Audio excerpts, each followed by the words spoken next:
Dans cette vidéo, nous allons corriger un exercice sur les variations de fonctions.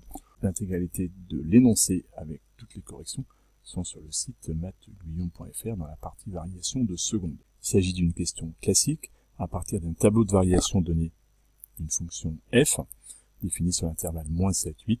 On me demande de comparer f de -6 et f de -4. Il faut bien se rappeler que dans un tableau de variation, la première ligne correspond aux antécédents de ma fonction et la deuxième ligne, celle qui est indiquée par f là, correspond aux images. Si on me demande de comparer f de -6 et f de -4, le -6 et le -4 sont les antécédents, ils vont se trouver ici.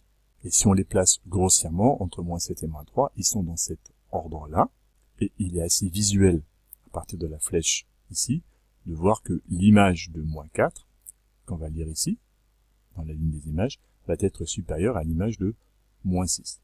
Ça, c'est une réponse intuitive de lecture graphique. La question maintenant est de le rédiger de façon correcte et rigoureuse.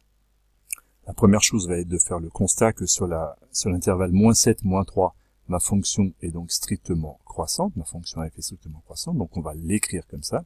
Attention de bien donner l'intervalle sur lequel on définit le sens de variation de ma fonction. Il serait faux de dire directement ma fonction est croissante si on ne précise pas l'intervalle concerné. On est bien sur l'intervalle -7, -3, la fonction est strictement croissante.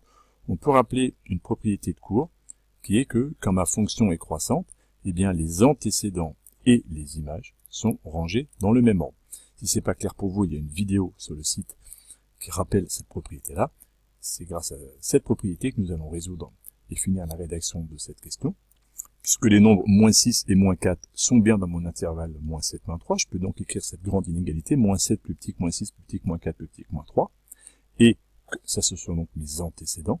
Et les antécédents et les images sont rangés dans le même ordre puisque ma fonction est croissante. Donc je peux dire que f de -7 est inférieur à f de -6, inférieur à f de -4, inférieur à f de -3. Les bornes -7 et -3 ne m'intéressent pas dans la question posée, mais je peux conclure directement que f de -6 est nécessairement strictement inférieur à f de -3.